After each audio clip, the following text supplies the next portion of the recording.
Occult Confessions is brought to you commercial-free through the generous support of our patrons. Visit occultconfessions.com and click on Donate to help keep the history of the occult on the digital airwaves. I first read Dracula after I'd graduated from high school. Working on an AV project in an old storage room packed with books I'd never been assigned to read, it occurred to me that while my English teachers were all dedicated public servants doing their best with what they had, the education system had let me down a bit. There were too many books I felt like I should have read that I just hadn't. So I made a list. Books I should try and read before the summer was over, including the novels of Faulkner and Atwood, Kesey, and Stoker. For anyone who's never read Dracula, it's not that easy to get into at first. It's an epistolary novel, which means that the entire thing is written in letters passed between the characters about the events of the story. But once it gets going and Van Helsing starts on his legendary quest to destroy the Count, it's hard to put down. How we got to our modern culture of vampires, which is profoundly shaped by Stoker's fiction, is the subject of today's episode. What legends and stories informed Stoker's account, and how do they compare with how we've come to understand the vampire in its countless iterations today? Joining me for this Halloween episode, the third Halloween episode that we have produced here at Occult Confessions. This is our third Halloween together, friends. I have got Olivia Litterall, as is traditional, our Grand Master of the Order. Hello. What's up? Happy Halloween. You got plans for Halloween? Nope. Are the kids going to come by to get candy? Is that allowed in your neighborhood? We usually do a haunted house, but probably not this year. Not so much. I don't know. You could do a haunted field at a distance, distanced field. We don't have a field. Fair enough. Dan Rosendale, our Eye of the Archive, also with me today. I'm here. I have my steak. I have a bag of garlic. No one in my house will talk to me because I've been eating nothing but garlic in preparation for this episode, Rob. I understand, Dan, that you've been invited to a Halloween party involving soup? Yes, nothing but a driveway, camping chairs, and pumpkin soup. Needless to say, Rob, I am jumping at the opportunity. My goodness. Well, get your garlic candy, because yes, it is time to dive into these vampires. My name is Rob C. Thompson, and I'd like to welcome you all to this Halloween special for Occult Confessions in our Evil Spirit series about vampires. We, the members of the Secret Order of Alchemical Actors, do solemnly commit ourselves to a full and honest telling of the history of the occult as far as we know it. Open up those plugs, Livia. Plug, plug, plug.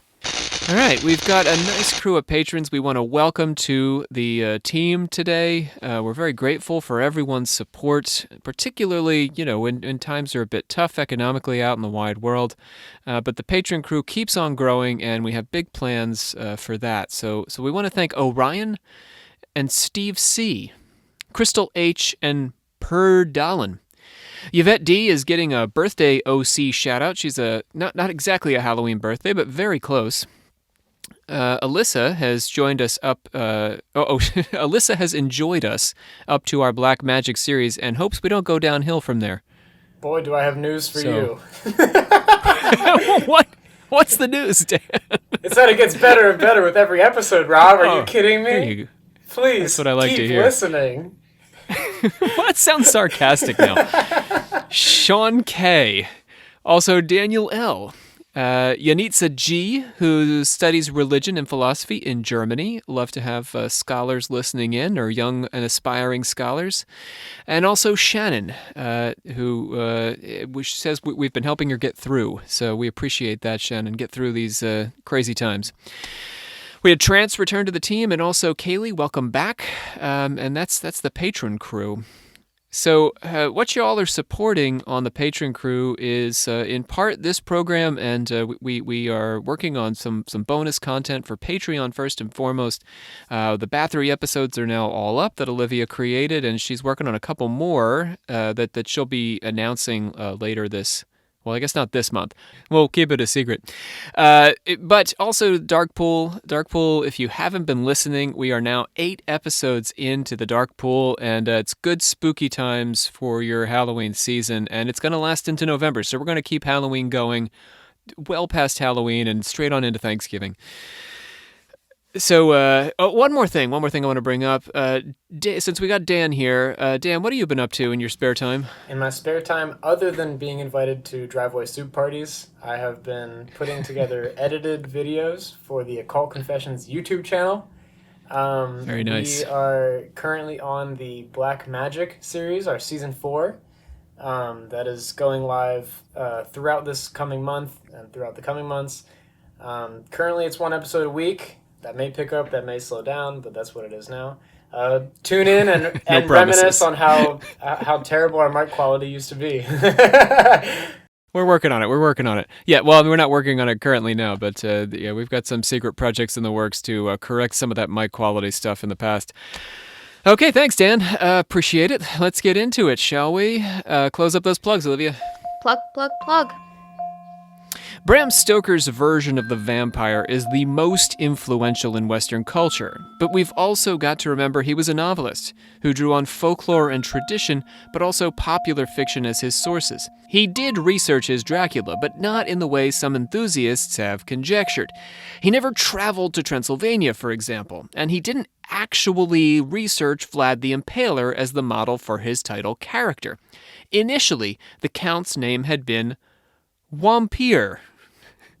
I think you should have stuck with that, honestly. That really, Vampire. It just really rolls off the tongue. Vampire the Vampire, or Vampire the Vampire, if we use the pronunciation from Eastern Europe. So yeah, that's a bit on the nose. The name Dracula appears in An Account of the Principalities of Wallachia and Moldavia by William Wilkinson, which was actually on Stoker's reading list for the novel Dracula. It was the name of a Wallachian warlord. This warlord is possibly Vlad the Impaler, but Wilkinson never mentioned the name Vlad in his book, nor the impaling that Vlad seemed to enjoy so much, for that matter. So Stoker was drawn to the word because of a footnote in which Wilkinson said that the word Dracula in the Wallachian language means devil. Stoker wanted the word, but not any of the cultural or historical baggage of the actual Wallachian who turns out to have been Vlad the Impaler. He just wanted the word Dracula. Transylvania was similarly selected for the way it felt in his mouth. Stoker just liked saying the word, and not for any particular association with vampire lore. Austria and Serbia, Cilicia and Greece all had much richer vampire traditions than Transylvania at the time, and Stoker originally had planned on setting his tale in Styria, which is in Austria, and that was the location for Sheridan Le Fanu's earlier vampire tale, Carmilla. Stay tuned, coming to that. So, debunking a little Stoker mythology here about Vlad and Transylvania, it just turns out they sounded good. I like how it feels in my mouth too, Rob. Transylvania? Yeah, Transylvania. It really just feels good. Stimulates the lips. The more the syllables, the scarier it is in my experience. Like onomatopoeia. It's a scary word. It either could be a terminal illness or just something your literature professor yells at you. And then you say, grr.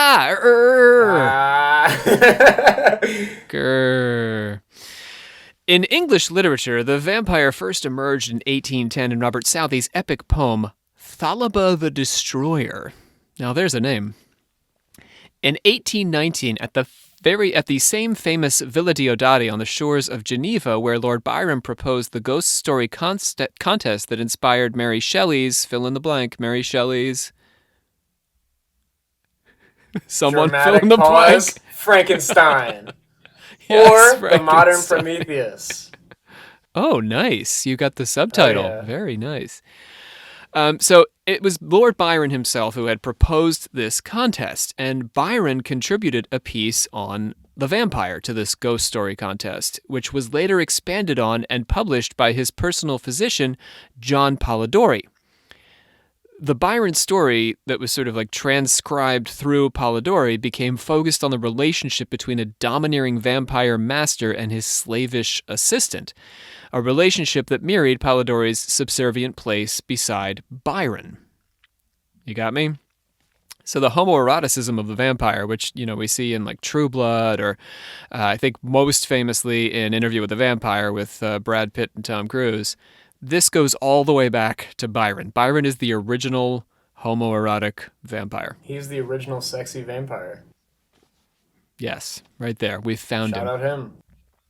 He's the, what do they call it? The sire? Is that the original one? I guess so, the originator. Yeah, I feel like we could be working on a new Anne Rice novel ourselves right here. Polidori invented the image of the vampire as tall and thin, with a seductive eye, who preys on young women by biting them on the neck. Apparently all things Byron liked to do. The serialized Varney the Vampire by James Malcolm Reiner began in 1845 and would expand on the motif with fangs, sleepwalking, and the staking of the vampire. So, have you guys heard of Varney? He's that dinosaur that talks to kids, right?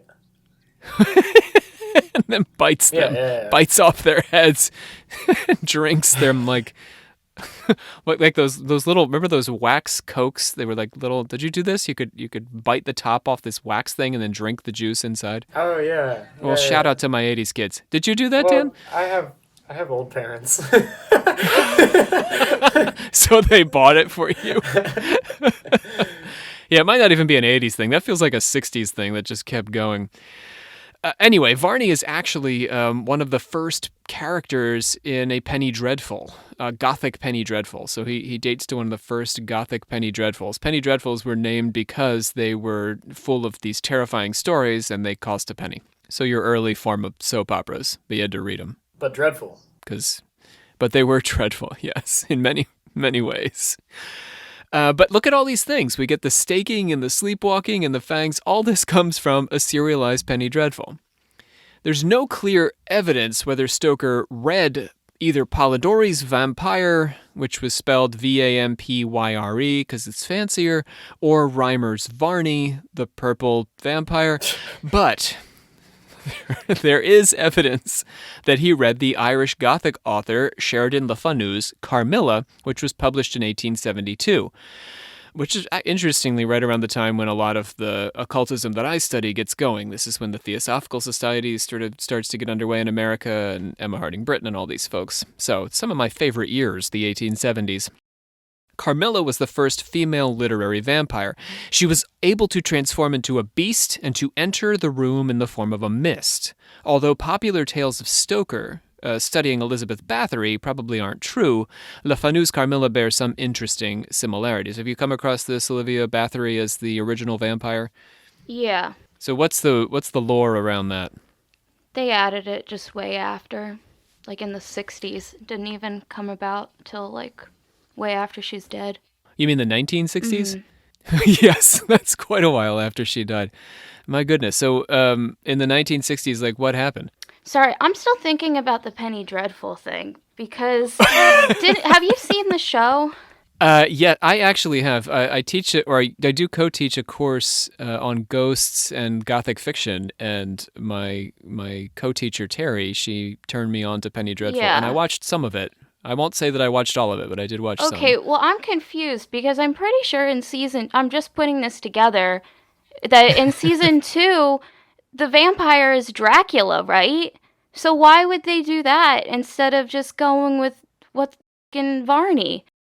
They should have called him Varney. I guess that's not sexy, also, right? Yeah, what's easier to market, Dracula, the known vampire, or Varney, his cousin? I'm pretty sure, right? They just call him straight up like Dracula, like. It's the better marketing. Yeah, I think that solves the question. But Varney would have been more accurate. You're right. They should have called him Varney. Could we sex up Varney? I think it's the Y at the end. If we called him just like Varn. But then he just sounds like an old uncle. Yeah, I'm not endorsing that season by any means. Just, it's not a good season anyways. Like, I kind of ended the show kind of on a bad, weird note, but that's fine. Varn is like that guy that you don't see ever in your childhood, and then one Thanksgiving he's just there. Anyway, we're not even talking about that, and I brought it back. I'm sorry.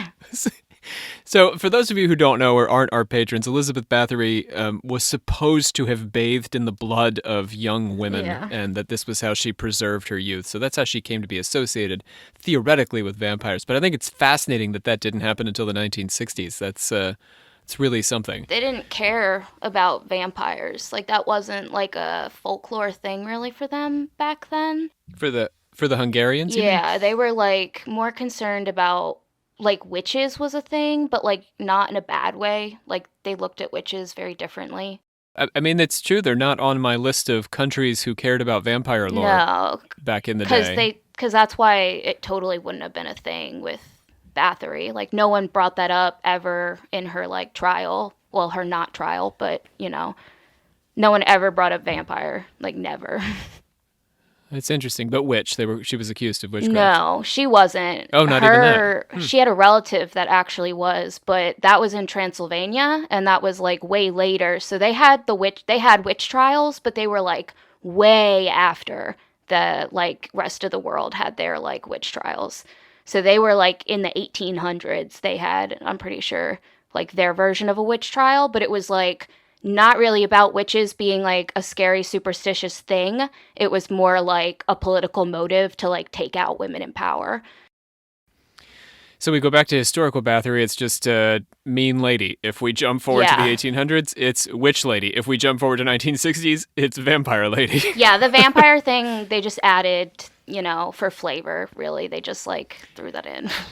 And if you want to jump forward to now, subscribe to our Patreon to hear more. The plugs are over, Dan. My bad. I'm sorry.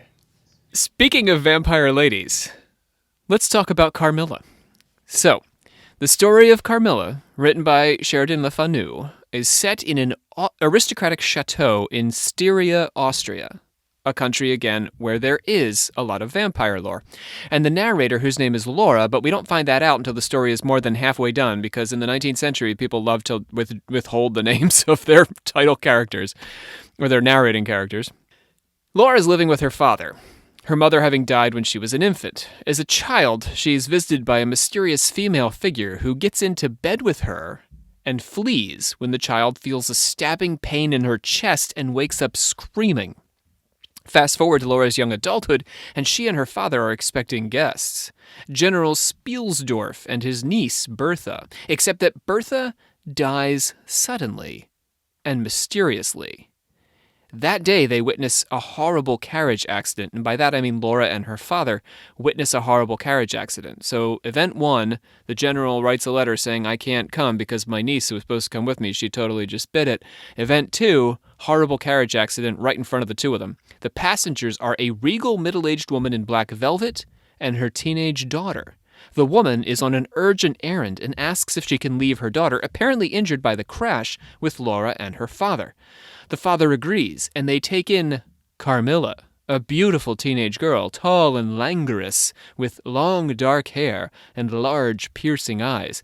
Carmilla is instantly smitten with our narrator, looking on her with a melancholy fierceness and covering her cheek in kisses that trail down to her neck. Hey, that's where vampires bite people, Rob.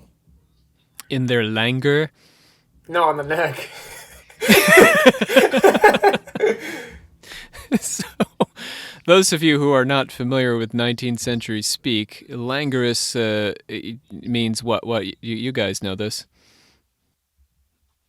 This game is going I thought horribly. Dan was going to go. Same problem with Frankenstein. Tired, It's so sleepy, tense. whatever. It's so tense.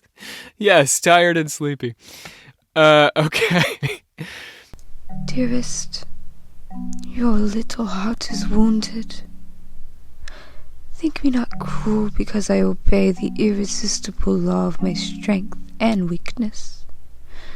If your dear heart is wounded, my wild heart bleeds with yours.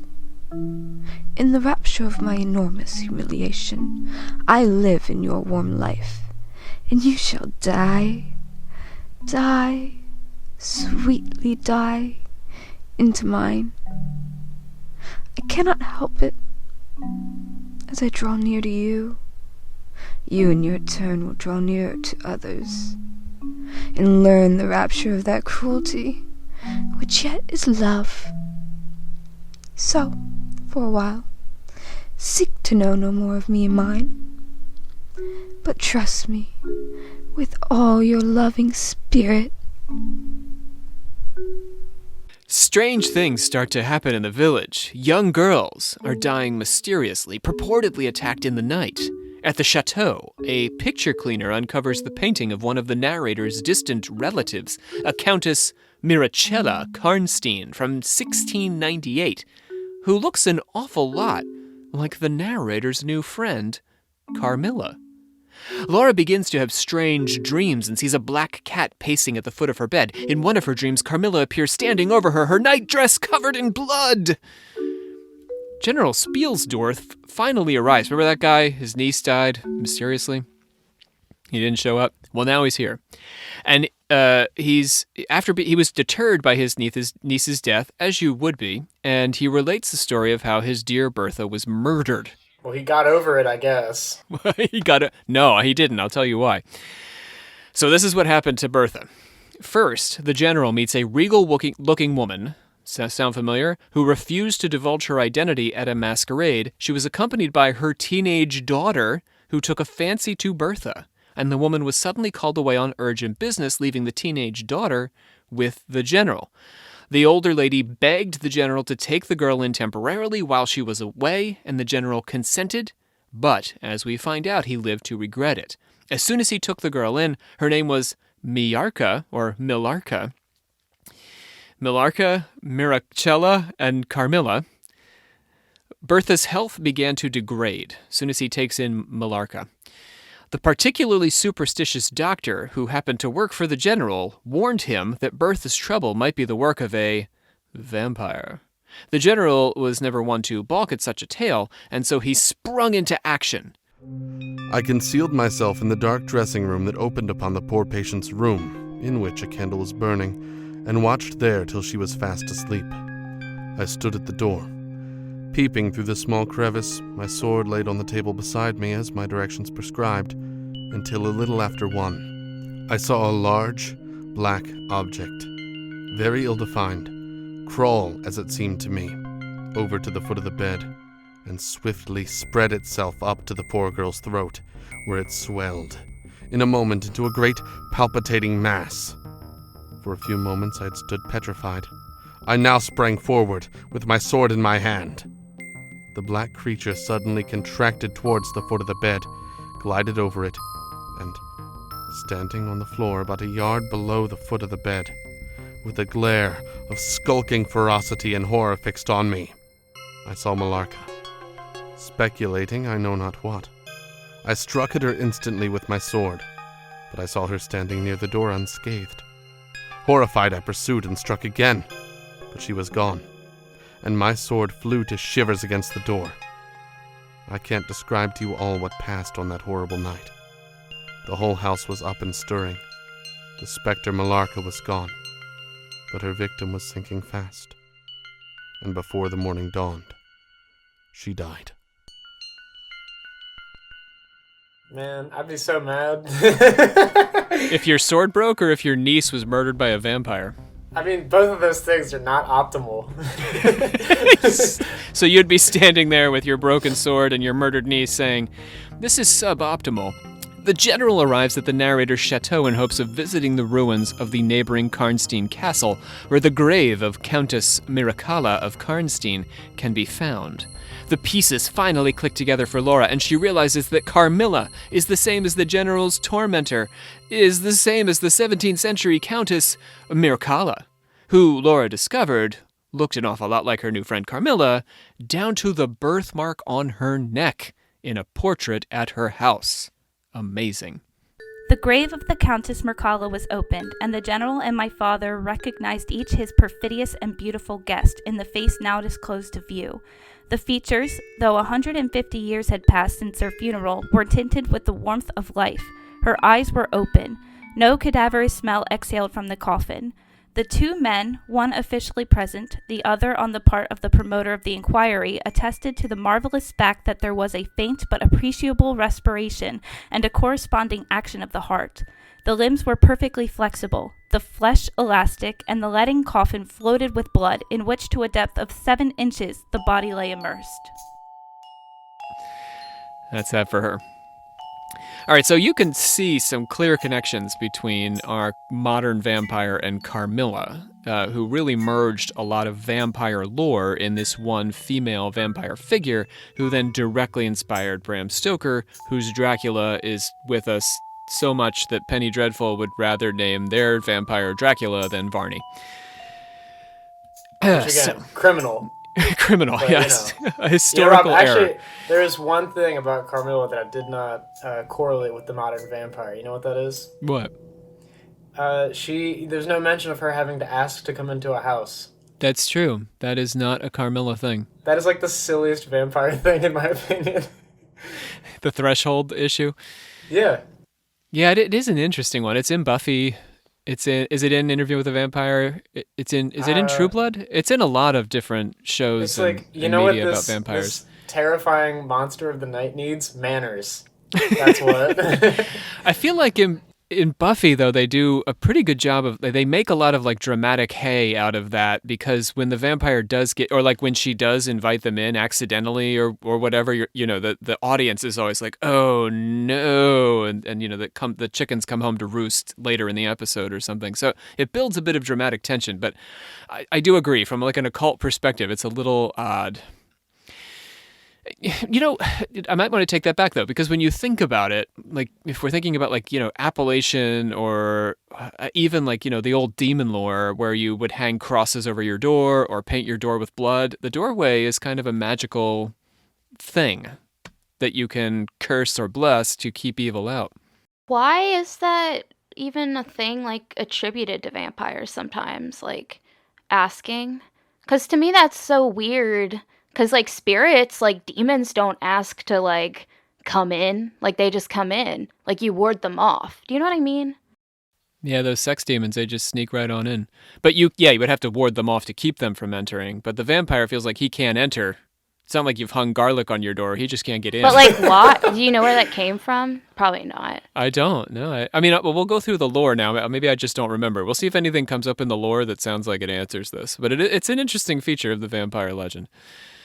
Okay, so let's get into the actual folklore. So we're sort of like tracing back. We go from Dracula to Carmilla, and now going a little bit deeper, now we're in the folklore that fed these stories. Fictional vampires have their roots in the vampires of legend and folklore. These were called revenants, rising from the grave, and were common in medieval Europe, notably in the work of William of Newburgh and Caesarius of Heisterbach. And Leonardo DiCaprio. Also Leonardo DiCaprio, yes. Yes, famous medieval monk Leonardo of DiCaprio. I guess it would just be DiCaprio, right? Because that's of. In the Renaissance, Martin del Rio, Henry Moore, in his Antidote to Atheism, and James I, who we talked about in our last episode, all wrote about reanimated corpses. And in 1732, a group of Serbian doctors investigated a graveyard thought to be plagued by revenants and discovered at least one corpse unusually well preserved. They decapitated and burned the bodies and had the ashes thrown in the river. Vampire lore depends on its Christian context. We need look no further than the classic image of the vampire shrinking back from a cross, perhaps hung over the door. And Christianity has always held a central place for the doctrine of the resurrection of the dead, a concept that opened the door for vampire legends. Paul said that true Christians must believe that all of the dead will eventually be brought back to life, much in the same way that Jesus was. In medieval and Renaissance Europe, fierce debates circulated over how fetuses would resurrect, or people who were dismembered or eaten by cannibals. These are complex theological questions, because the dead resurrecting was a literal event. So if you got eaten, I don't want to see that. That's not going to be that's not good. Whatever's coming back. You'll come back looking like a Big Mac patty. Ugh. Gross. But the end times resurrection, much like that of Jesus and of Lazarus, are miracles performed by God, whereas the vampire is, almost by definition, evil. So how's the vampire coming back? How is the revenant coming back if it's God's work to revive the dead ever afterwards? The devil was known to be able to manipulate the bodies of the dead or assemble apparitions from particles in the air, something we talked about in our sex demon episode, just the last one. Any vacated body could be possessed, but the devil seemed to favor the bodies of deceased criminals.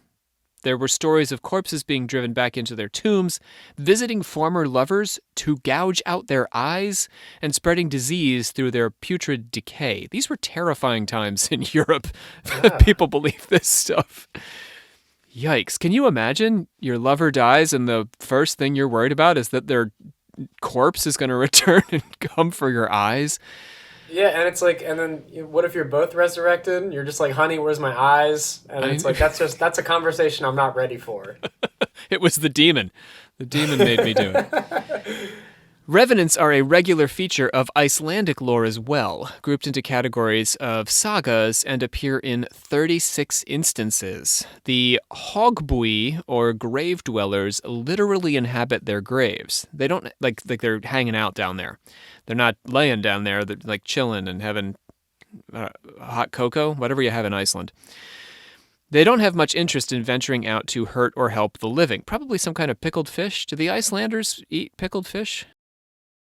But I'm sure they don't drink it. Well, you're doing something down in that grave is the point I'm trying to make. If anyone has been to Iceland or if anyone is from Iceland, I don't think we actually have a lot of listeners in Iceland. So here's a test. Any of our Icelandic listeners, let us know what if you were a revenant chilling in your grave, what you would be eating in Iceland. So, by the way, if you're down there chilling, if you're a hogbui, if you're a grave dweller, you possess supernatural strength. And there are, in these various hero tales, these hogbui come up when someone comes to rob the grave of particular goods, and they have to overcome or outsmart them. So, like it's one of those epics where you absolutely need the magical pendant of, the Mountain King, and you got to go to the grave because, this one guy was buried with him, and then it turns out that guy is totally a vampire. Oh, no. He was number one. You got to beat him. But he's super strong and super smart, so be careful. They're like superhumans. I don't think Rob got that down. That's all right. Someone out there I think will. everyone else, not Rob's age, probably will, but...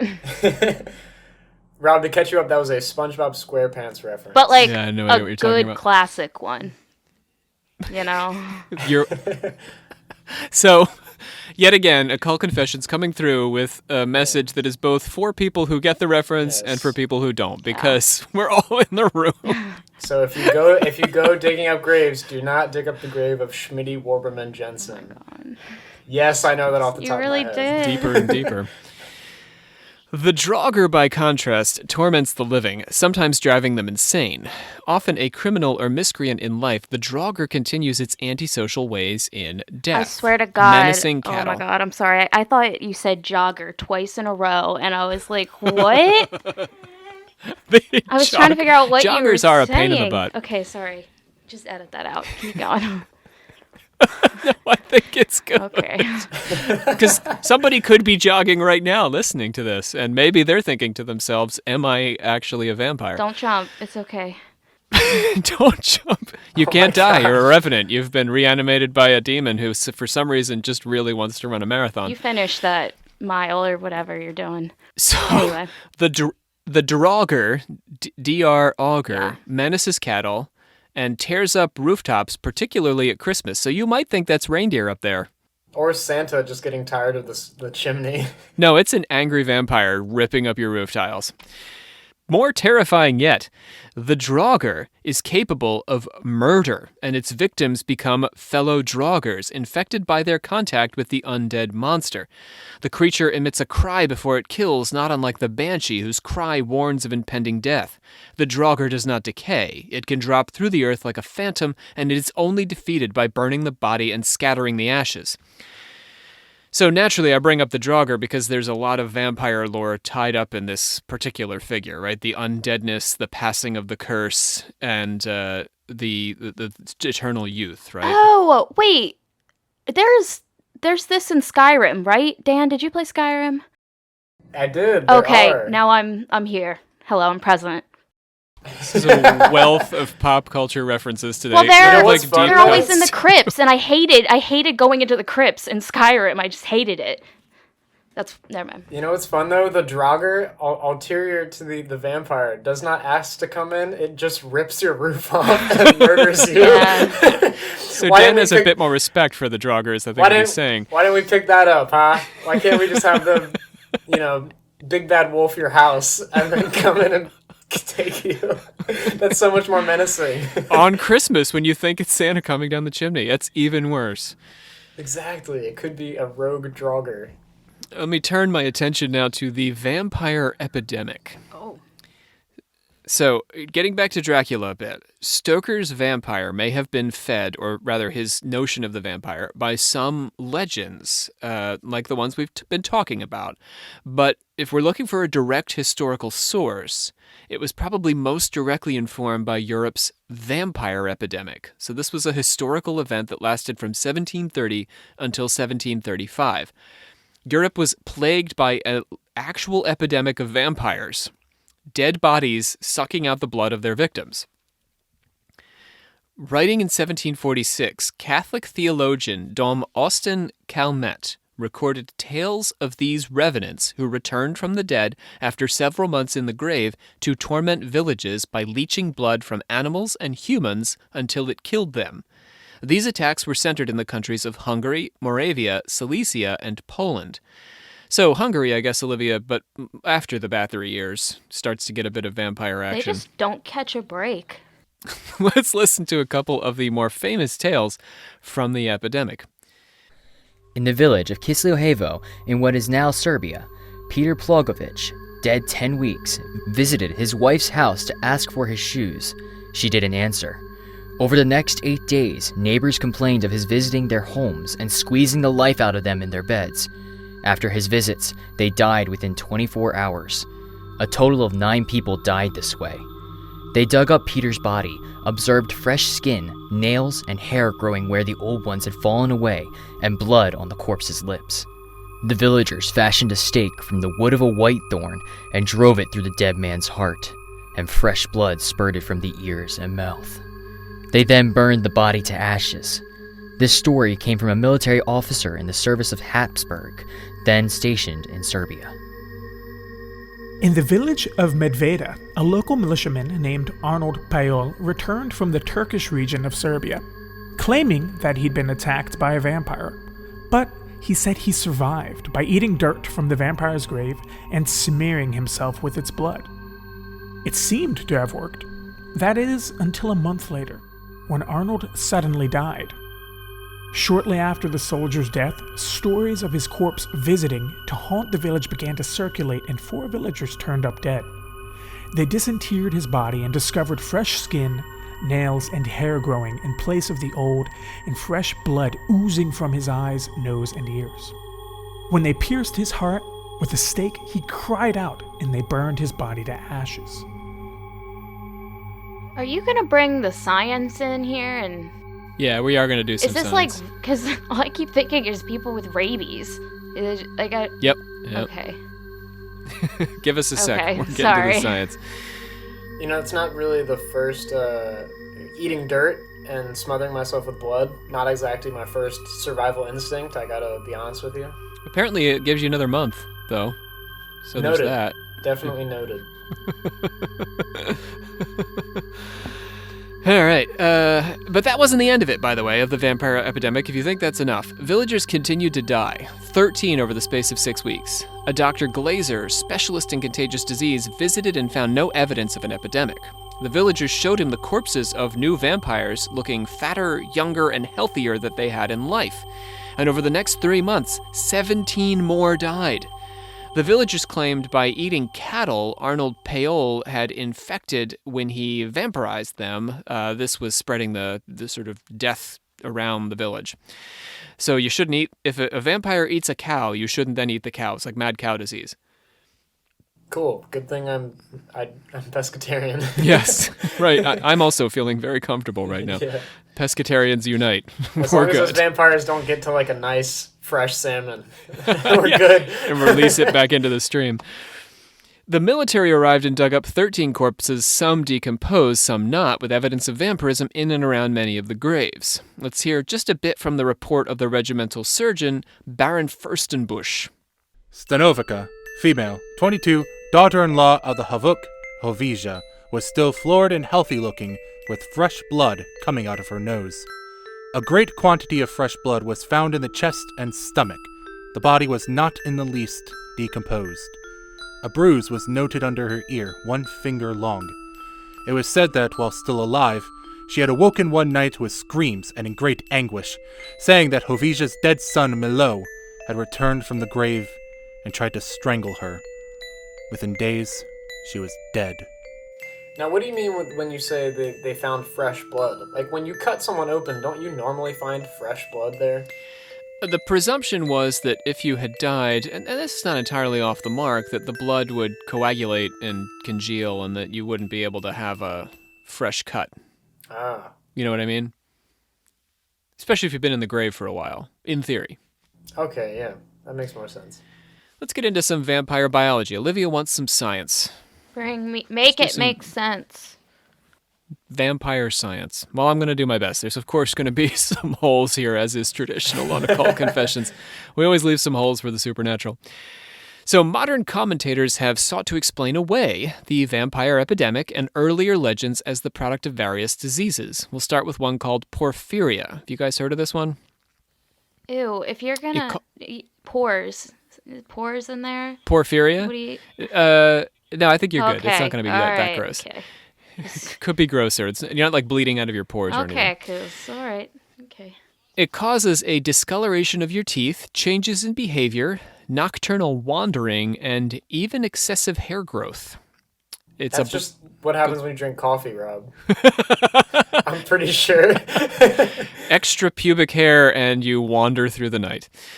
The disease is a blood disorder, and it's an inherited blood disorder, and it's often experienced in periodic attacks involving seizures, paralysis, and photophobia or blistering in sunlight. So you would just suddenly grow a lot of hair, and then it would pass, and I guess your hair would fall out.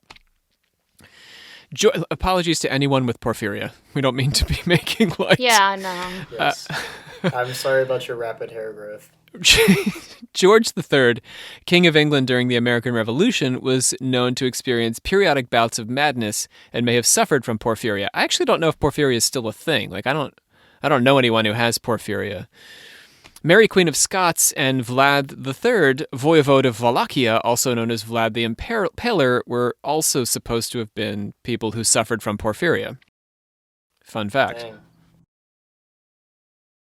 I mean, in the case of all these folks, they're royalty, right? So some of the inbreeding, I think, may have caused the passage of the blood disease. Yeah, that'll do it. And historically, inbreeding will lead to blood disease. Lead to nocturnal wandering. Yeah. I can't really explain that one out. But porphyria runs counter to many vampire legends. The vampire in folklore is generally described as appearing healthy and often even moving about in daylight. So that whole nighttime thing, that's post-folklore. That came out of the literature.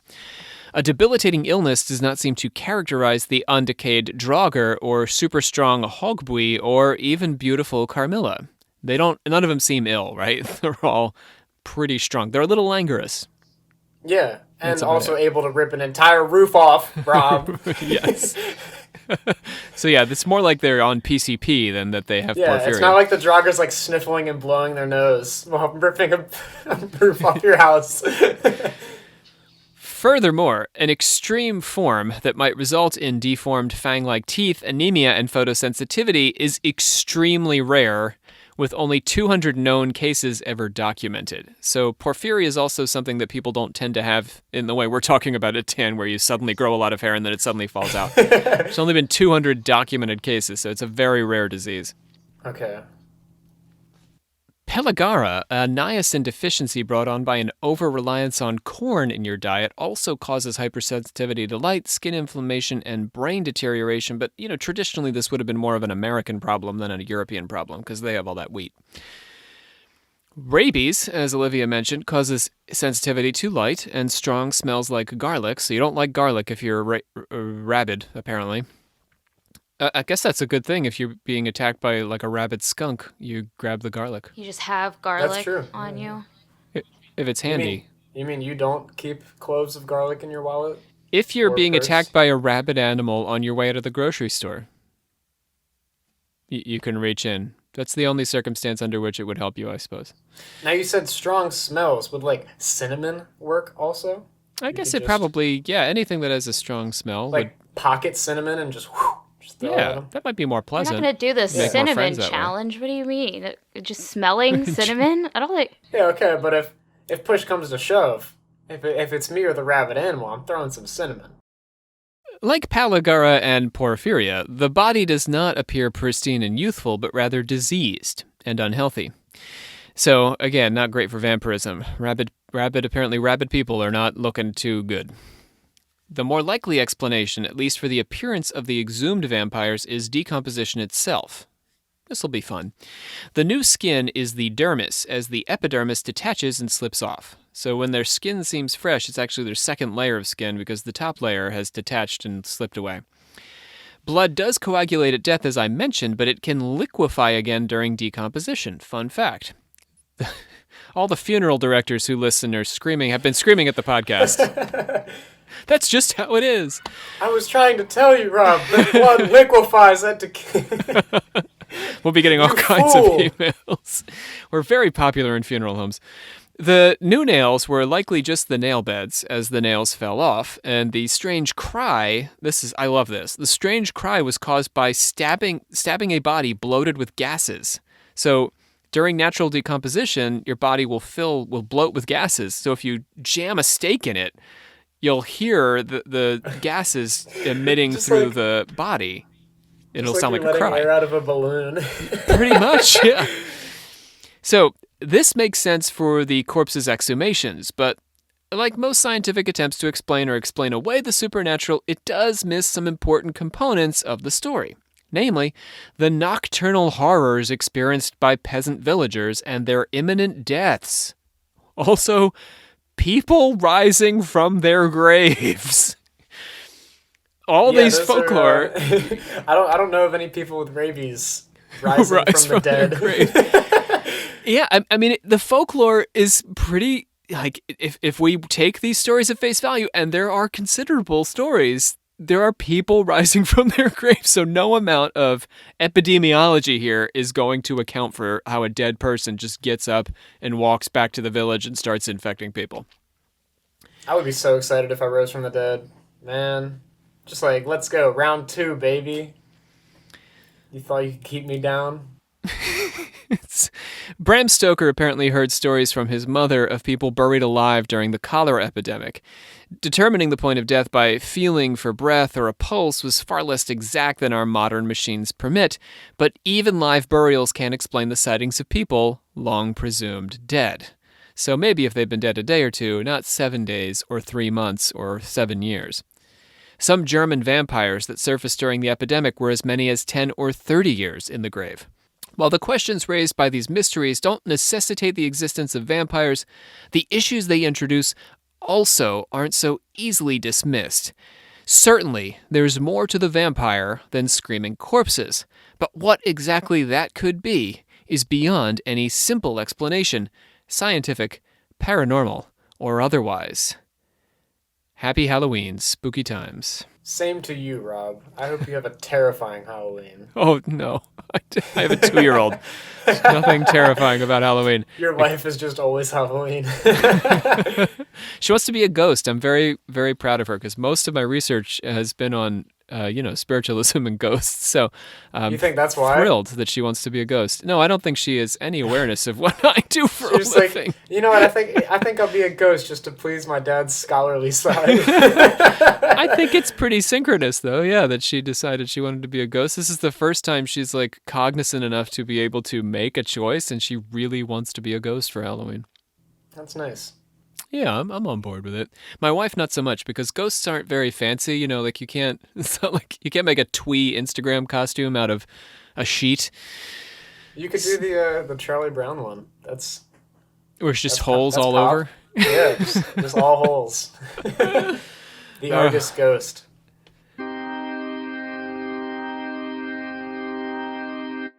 Welcome back to the Alchemical Actors Intermission Theater, featuring the continuing saga of Shannon versus the evilness.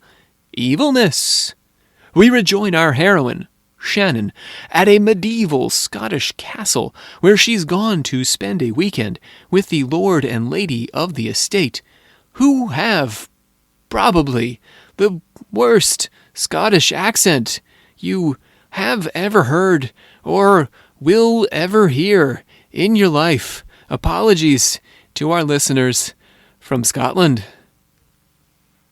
Lord and Lady Scottish people, I regret to inform you that your precious castle on this most spacious and green Scottish estate is haunted.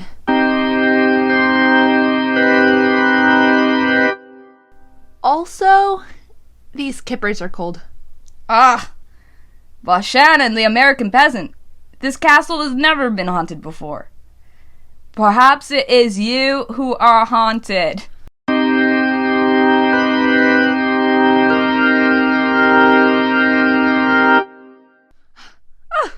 Perhaps it is you who is haunted.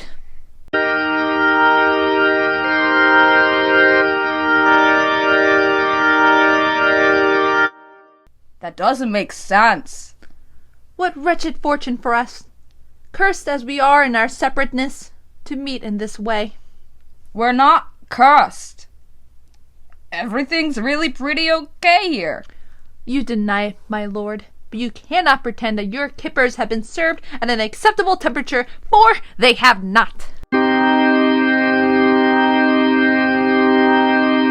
Let's gong it on into the Order of Confessors, shall we? We want to announce the creation of Powell's Oddities and Curiosities, which was opened up by our friend Gabe the Butcher. And I'm pretty sure you can just visit Powell's Oddities and Curiosities, Powells, on Instagram and check out what Gabe is up to. I think it is a bold and creative move to open a new business at this time in our world history. So give Gabe some love for putting his neck out there. And he's got all sorts of cool stuff. It's got occulty and strange vibes. So we wanted to give Gabe a shout out there for doing that occulty entrepreneurship out there in the wide world. I also want to thank Roos Inc., who is interested in how various strains of occultism began and likes to imagine being back in the time periods that we talk about on the podcast. Roos is a UK listener, and I'm bringing up Roos. I guess this is a means of apology. Here's something I didn't understand, friends, and I like to think of myself as a fairly informed podcaster. I'm not just a scholar, but in addition to being a scholar, I have researched deeply how to run a podcast and edit a podcast and be a podcaster generally.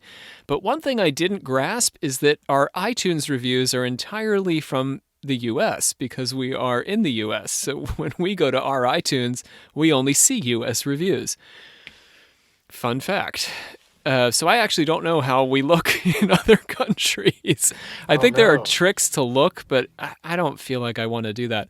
What I can do, I think, is over time I can go and start finding the reviews that have been written about us in other countries. This will inevitably make me both delighted and sad as reading listener reviews always does. Get ripped up or praised from foreign places. Inevitably both, yeah. It will be happening on all continents. I can tell that there are a number of international reviews that we have missed, so Roos, you're the first to make it onto the actual Order of Confessors. And the last thing I want to mention that I will bring up on our next episode, something to look for, the Lux Occult podcast. That's Lux, Lux Occult podcast. I just did an interview with Luxa Strata. Isn't that cool? Her name is Luxa Strata. That's sick. So Luxa Strata is the host of the Lux Occult podcast, and we had a really excellent conversation. I've done... Olivia and I have both done our share of interviews, and some of them are good and some of them are not so good. But this was a really, really good conversation. So if you're interested in, I guess, some of my personal takes on the occult, you think you get them on this, but this is more of a, I don't know, streamlined, straight to the artery of Rob. Without all this research getting in the way. Get to just talk about me for an hour. So if that at all appeals to you, or just generally, Luxa focuses on chaos magic and themes around chaos magic and different kind of stuff like that. So if that I know we have a lot of listeners who are interested in that sort of stuff. So go ahead and check out her podcast. She's got a great vibe over there. All right, and we'll mention it again, like I said, next time when the episode's up, I'll give you the details. Okay then, Olivia, let's bring this on home. I hereby adjourn and declare closed this meeting of the Secret Order of Alchemical Actors till such a time as we get together and do it again. Joining us with the voices today, we had Aubrey Radford and also Savannah Verrett. We had Sean Priest and Brandon Walls, Luke Kinnaman, and Andrew Mims. So the voice boys, I call them, those four. They're our voice boys. Joining me here at the mic, around the mic, at the mics, the sundry mics throughout the world, we have Dan Rosendale, Eye of the Archive. That is me, Sundry on the mic. Find him on YouTube, at Occult Confessions YouTube's channel. Find us, Rob. It's all of us. Yeah, but it's your visuals. Find Dan visually out there in the wide world. And Olivia Litteral, our Grand Master of the Order. Happy spooky season, guys, even if it's different this year. You sound so dejected. I am, but, we gotta be Halloween dejected indoors. together.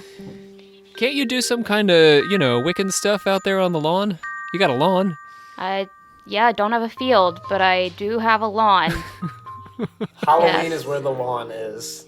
Can you do some ritualizing on Halloween? I was thinking Saturday about night? doing this other thing I was reading about, but I don't know how Wiccan it is.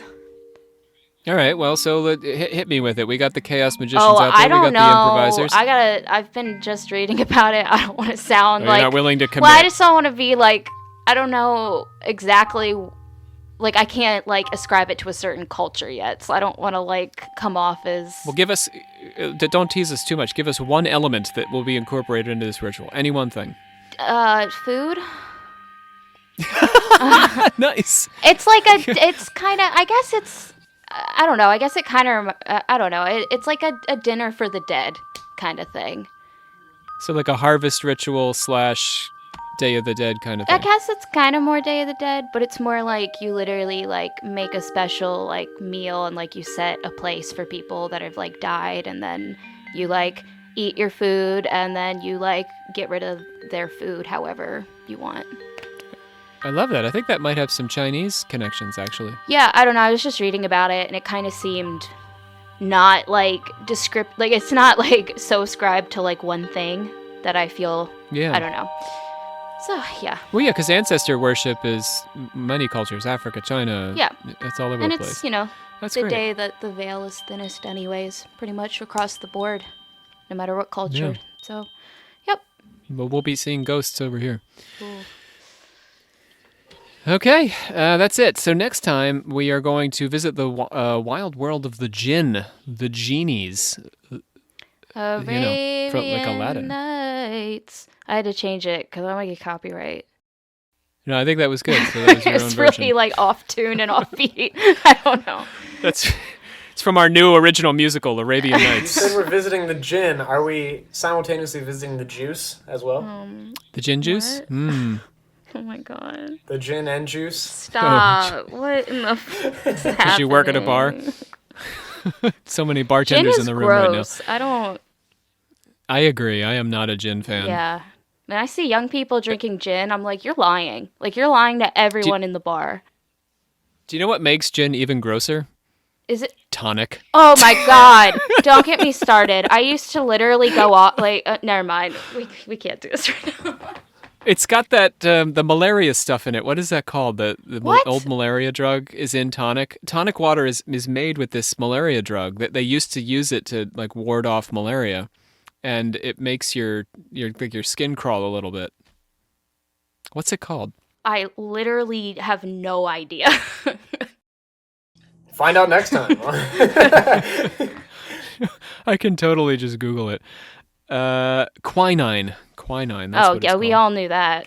Every single Well, one of either way, us. you're telling me, Rob, that you've never sat back with a gin and juice with your mind on your money and your money on your mind? I'm going to. Maybe that's my Halloween plans now. After ghost time with Corinne, I'll do that. Alright, you tell me how that goes. It's a good time. I'll just be chilling with the dead. Well, we'll catch you next time here on Occult Confessions. Bye, guys. Bye.